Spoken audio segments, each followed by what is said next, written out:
Hey guys, welcome back to my channel. I hope you are doing great.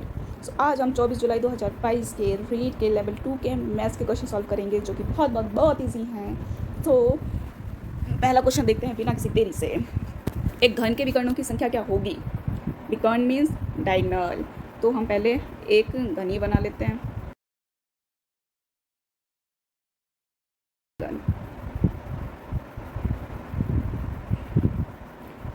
ये हमारा घन है। इसके जो डायगोनल होंगे, एक इधर मिलेगा, एक इधर मिलेगा, एक इधर मिलेगा और एक इधर मिलेगा। तो ये हमारे हो जाएंगे 4 विकर्ण।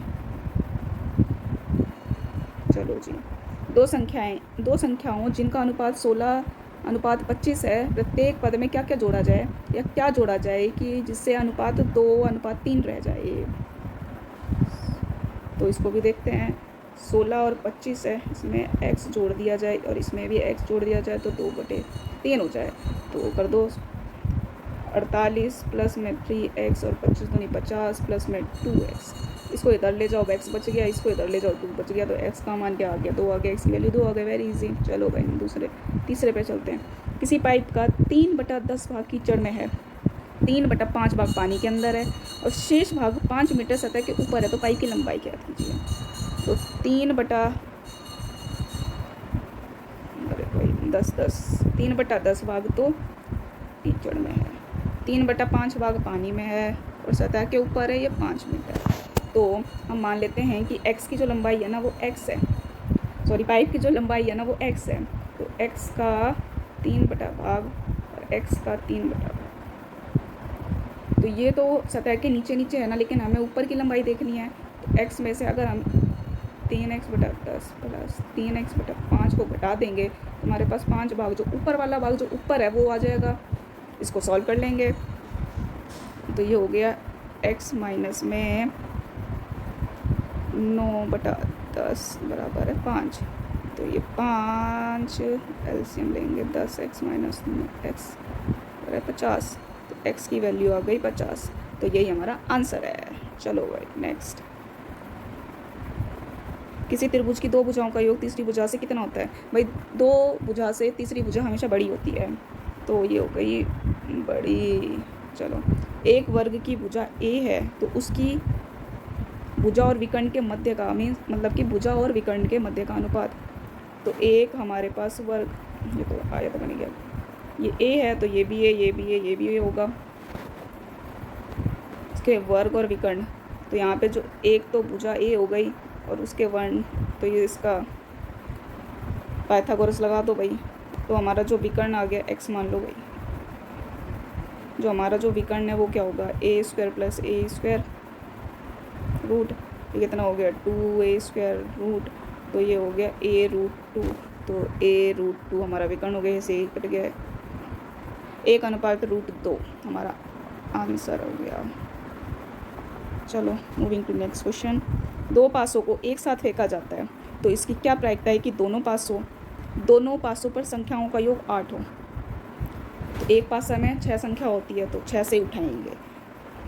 तो एक पासे में तो 6 या दूसरे में 2 आ सकता है, इससे ज़्यादा तो आएगा ही नहीं, केवल 8 होनी चाहिए। तो हम करते जाओ। तो 1 5 है तो ये 3 आ गया, 1 4 है तो ये 4 4 भी आ सकता है, और 1 3 हो गया तो ये 5 आ सकता है, और ये 2 है तो ये 6 आ सकता है। अब 1 लेंगे तो उसको 7 करना, 7 होता नहीं है पासे में, तो यही 5 है। 5 और 2 पासे फेंके हैं तो ये हो गई 36। 6 5 सही 36 हमारी प्रायिकता प्रोबेबिलिटी हो गई। एक घनाभ का आयतन 440 घन सेंटीमीटर है, उसके आधार का क्षेत्रफल 28 सेंटीमीटर है, तो उसकी ऊंचाई क्या होगी?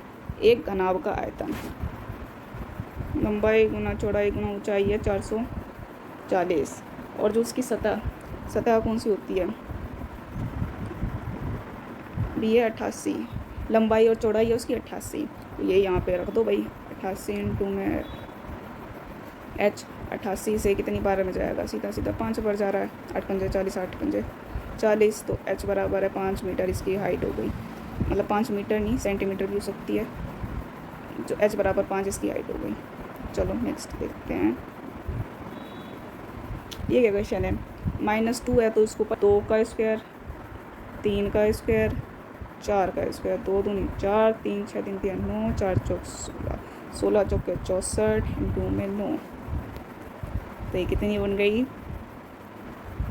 9 चौक 36, 3 54 और 3 5 7 6 576 बन गई आंसर। चलो अगला, एक बेलन की ऊंचाई 11 सेंटीमीटर है, बेलन का वक्रपृष्ठीय क्षेत्रफल 968 वर्ग सेंटीमीटर है, तो त्रिज्या क्या होगी? एक बेलन की ऊंचाई 968 में, एक बेलन की ऊंचाई है 11 सेंटीमीटर और जिसका वक्रपृष्ठीय क्षेत्रफल है वो है 968, तो उसकी त्रिज्या ज्ञात करनी है। बेलन का क्या होता है भाई? ये होता है हमारे पास बेलन, इसकी हाइट दे रखी है, वक्रपृष्ठीय क्षेत्रफल क्या होता है? 2πr/h, जो कि हमें दे रखी है 968, 22/7 r 11 968, सीधा सीधा उड़ा दो भाई, 88 हो गया, 44 दूनी 14 आंसर आ गया, मतलब कि 14 होगी उसकी त्रिज्या। भाई क्वेश्चन नंबर 10 है, रूट में है, तो ये हो गया 176 प्लस में इसी होता है 49 का रूट, इसको जोड़ दो, ये हो गया 6 3 9 15, 1 7 5 12 225 रूट 15 का हो गया, इसका आंसर आ गया 15।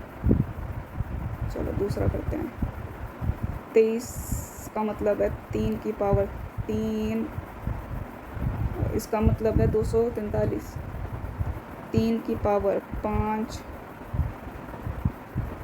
3 दूनी 6 माइनस 3 और 5 दिया 15, तो 6 ये हो गया 18, संबर 6 दिया 18, तो x बराबर है 3, 6 18 3, x की वैल्यू आ गई 3।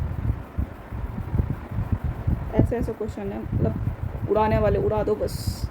दो संख्याओं का योग है 15, उनके व्युत्क्रमों का योग है 3/10, तो संख्याओं में सबसे बड़ी संख्या कौन सी है? दो संख्याओं का 15 और उसका व्युत्क्रम कर दें 3/10, तो यहाँ से इसका एलसीएम ले लो, a b a plus b 3/10, a plus b की वैल्यू है 15, 15 कर दो, ए प्लस ए बी बराबर है 3/10, 3 पंजे 15 है, ए बी क्या आ गया 50, मतलब कि अगर हम जोड़े तो 15 है और गुना करें तो 50 है, तो वो वैल्यू क्या आ गई 10 और 5 हो गई, और इनको जोड़े तो 15 आ रहा है और गुना करें तो 50 आ रहा है और बड़ी वैल्यू क्या है 10, तो इसका 10 हमारा आंसर हो गया। चलो भाई नेक्स्ट, ₹600 का 4 वर्ष का साधारण ब्याज और 600 का 2 वर्ष का साधारण ब्याज का योग 180 है। 600 का 4, 600 का 2, 180 है, तो दर ज्ञात करना है। 600 का 4 वर्ष का साधारण ब्याज और 600 का 2 वर्ष का साधारण ब्याज 180 रुपये है, तो हमें दर निकालनी, 0 0 काट दिया, सीधा सीधा ये 24 R हो गया, 12 प्लस 12 R हो गया, और ये 180 हो गया, 12 और ये 36 हो गया, 180 हो गया, और ये हो गया 5, तो ये क्या हो गया 5 की दर से हो जाएगा, आंसर भी 5% आ जाएगा। क्वेश्चन नंबर 14 है, एक वर्ग की प्रत्येक भुजा में 50% की वृद्धि की जाती है, क्वेश्चन आता है, तो उसके क्षेत्रफल पर क्या प्रभाव पड़ेगा? तो सीधा देखते हैं, मेरा तो वर्ग भी ठीक नहीं करता, ये हमारा है वर्ग, 50% का मतलब है 1/2, अगर हमारी 2 है और पहले हमारी 2 थी, उस पर 50 की वृद्धि कर दी जाती है, 3 हो गया, उसके बाद दोबारा उस पर दूसरी बार 2 है, 3 कर दिया, और हमें क्या निकालना है क्षेत्रफल क्या होता है a², तो इसकी मल्टीप्लाई कर दो 4, इसकी कर दो 9, ये कितना हो गया 5 4 100, 25 25 पंचे 125% हो जाएगा, तो उसका जो क्षेत्रफल है 125% हो जाएगा। भाजकफल और शेषफल में क्या संबंध है? कुछ भी नहीं संबंध, सब कुछ संबंध है। भाज्य बराबर होता है भाजक गुणा में भागफल, प्लस में शेष फल। और अगर इसको इंग्लिश में बोला जाए तो ये होता है divisor equals to dividend into में कोशेंट प्लस रिमाइंडर, राइट। जिनकी चारों भुजा और चारों कोण बराबर हो वो कहलाता है। किसकी होते हैं चारों भुजा और चारों कोण बराबर? वर्ग स्क्वायर के।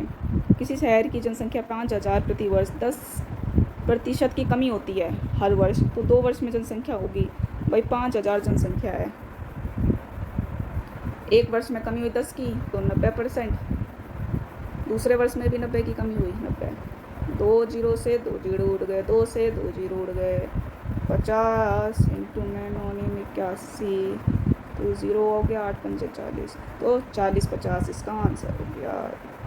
2 वर्ष बाद 40-50 जनसंख्या रह जाएगी। तो थैंक यू सो मच। बाकी ये थोड़े अटपटे से हैं, मेरी कैलकुलेशन वर्क इतना ही है। So thank you so much.